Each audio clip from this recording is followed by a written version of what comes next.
motivational speeches about the state and the future of the conservative movement. I'd like to zero in on one specific aspect of the battles that we're fighting here in Washington and ask for your help in this cause, and it's the ongoing fight we have over the level of federal spending. I think you know how out of control this is, but this fight is ongoing on many fronts. We're fighting over the sequester and the continuing resolution. I just left the beginning of the markup of our budget, not our budget, Patty Murray's budget. It's very different. I'll be going back there, and we'll have this fight over a budget, and then appropriations, and then a debt limit, and all the rest. I just want to stress how important it is that we in Congress, but across America, we conservatives engage in this fight because, well, for a number of reasons. One is I remain haunted by the experience of the 2012 campaign, where it seemed that every day President Obama would go out in every speech and he would say, boy, we sure don't want to go back to the policies of the past that got us into this mess. The fact is, the policies that got into this mess were the policies of a big government, liberal policies of failed monetary policy and encouraging lending to people who couldn't pay loans back. It was the left that got us into this mess. That's the fact. But we never had an alternative, compelling narrative that explained that. And as a result, I think we lost a lot of ground. We can't let that happen in this fight over the level of government spending. We've got to fight this. We've got to win this fight because it goes to the heart of the divide between the center-right and the left in America. It's about the size and the scope of the role of government. It was Milton Friedman who quite rightly told us that the true measure of the size of government is the amount that it spends. And a great illustration of this divide was this recent battle over the sequester. So let's think about this. Do you remember the president campaigning around the country predicting apocalypse and the end of Western civilization if we had the sequester? His cabinet secretaries doing likewise.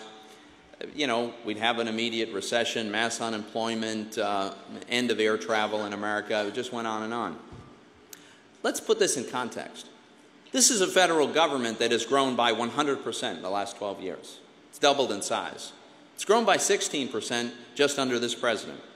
And we're told that we can't cut 2.5% out of this government? If the sequester fully goes into effect, in 2013, total federal spending will be more than it was in 2012. It just won't be quite as high as some people had thought it would be. And yet we're told that this is an outrageous austerity plan. The premise from the left is clear. They think that economic growth depends on a huge, bloated federal government that just keeps growing. That's ridiculous. It's exactly wrong. In fact, they've got it exactly backwards. But they're so committed to growing government that they can't accept cutting anything, ever, at any time. I'm seeing this played out again at today's budget markup. So, folks, we've got to be equally committed to being in this fight, to achieve the savings. There's one case of some savings that are associated with this sequester. I think we can do it in a better fashion, but we've got to capture the savings. And frankly, we've got to win not only this fight, but we've got many more coming, and we've got to be engaged in all of them. Let me run through a few reasons why I think this is just so important and why I hope we'll all be engaged in this fight. One is, frankly, cutting spending should be easy. The waste in this town is just incredible. So many of you who have been very helpful in pointing this out, some of the folks and some of the organizations like CAGW and NTU and others have done a great job. But let me just touch on a few of the egregious categories of wasteful spending. One is just the simply indefensible. You know, we spend up to $50 billion a year in overpayments, like acknowledged overpayments for goods and services. $4.5 billion in improper food stamp payments to people who aren't eligible. We've got 14,000 vacant or underutilized properties that cost millions of dollars to maintain. You know, another whole category are the ridiculous and ill-conceived subsidies, right? So we've got $2 billion a year in electric vehicle tax credits. Let's face it, this is just an attempt to bribe people to buy a plug-in car they don't want.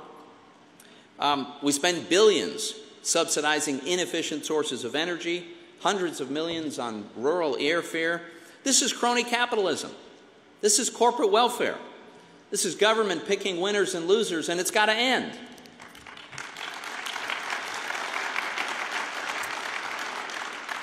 Another whole category that's easy pickings, and Tom Coburn's done great work on this, is pointing out the redundancies in government. We've been able to count 80 different economic development programs, 94 different green building programs, 160 housing assistant programs, and 15 different financial literacy programs.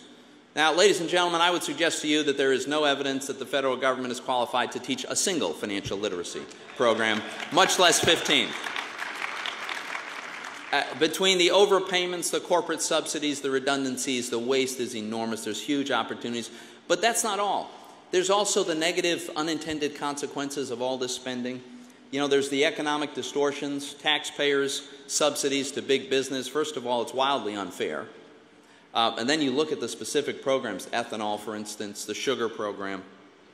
These not only cost taxpayer money, but they cost consumers. They cost us growth by misallocating resources.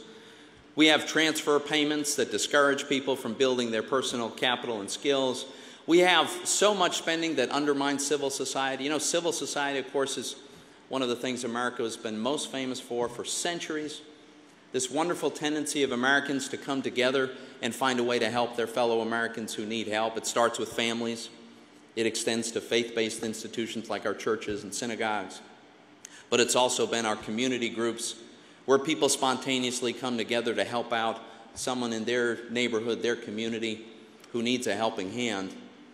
That's what America has been all about. And when the government steps up to provide all services for all people, it undermines that terrific virtue that we have long cultivated in this country. Of course, I've saved some of the most obvious reasons that we've got to get spending under control for last. One is it's completely unsustainable. We're on an impossible path. We know how this ends. If we don't get off this path, it ends the way Greece is ending. And I think it's a perfectly good idea to follow Greece into democracy. Not such a good idea to follow Greece into bankruptcy. But that's where we're heading if we don't change the course that we're on. I would also point out that there's something fundamentally immoral about this intergenerational theft. You know, in the past, when this government has borrowed money in past decades, it was usually either to fight a great war or to build infrastructure which would allow the economy to grow and for which future generations would benefit. Today, we're taking away the production, the output, the standard of living of our kids and grandkids, and we're using it for consumption. That's completely immoral. My final and strongest point, I think, about why we've got to get spending under control is if we limit spending, we will have more economic growth. It's not the other way around. So I know that the other side is continuously invoking these Keynesian ideas that if the government would just spend more, the economy would grow. Could we just agree that's ridiculous?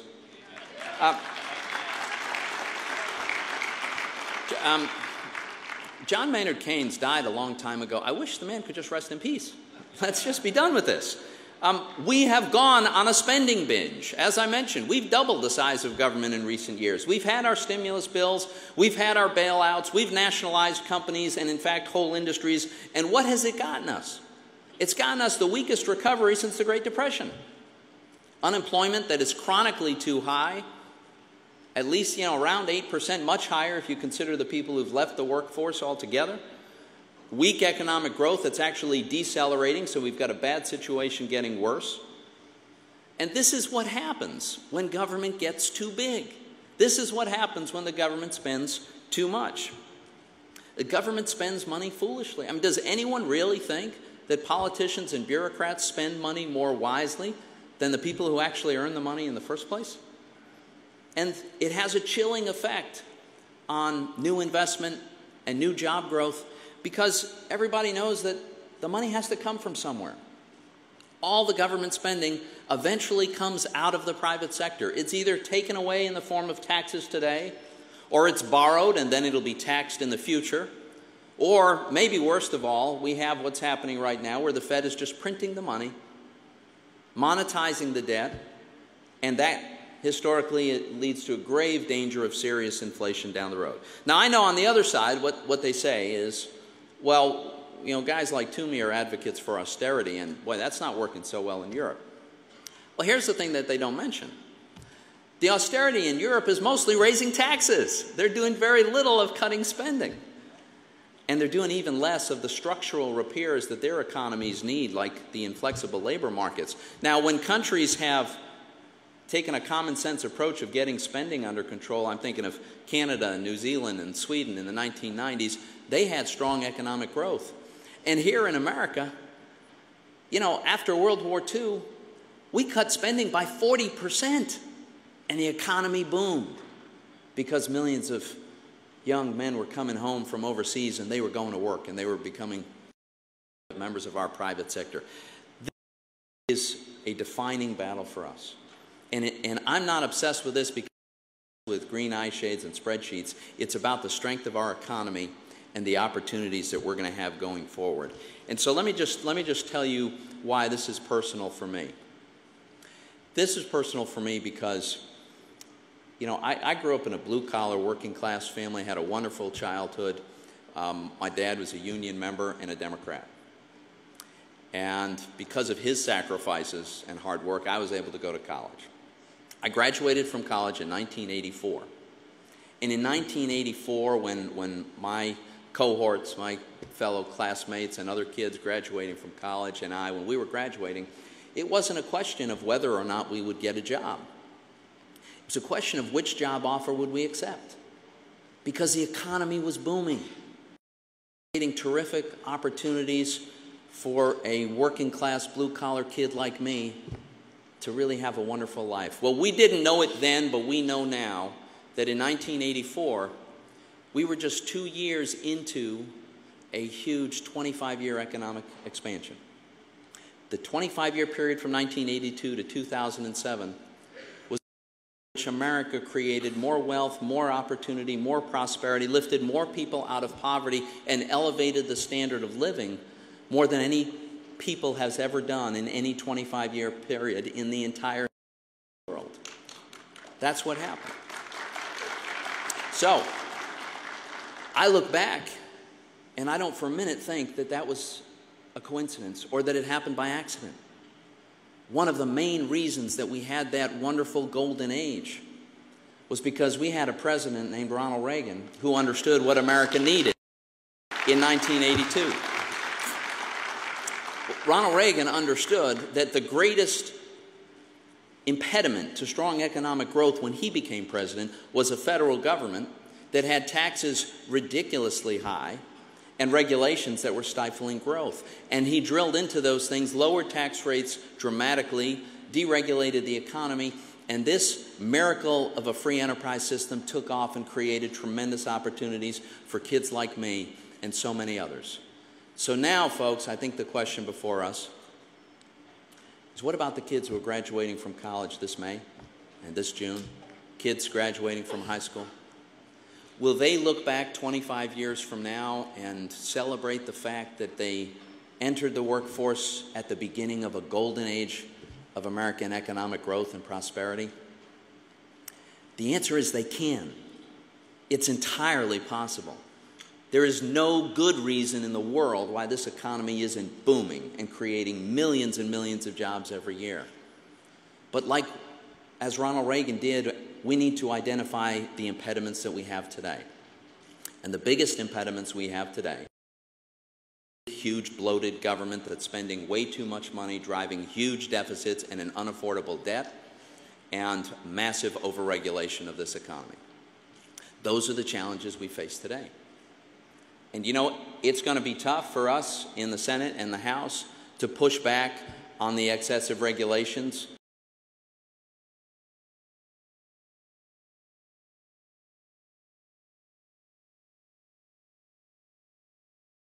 Given the current occupant in the White House and control of the Senate. But we've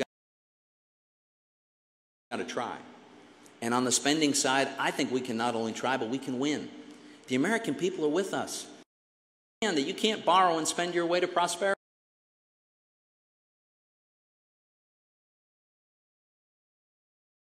The spending bill gets to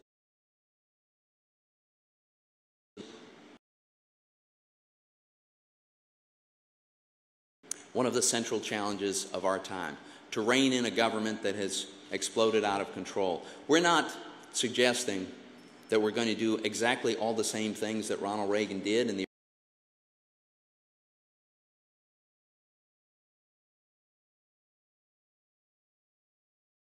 one of them.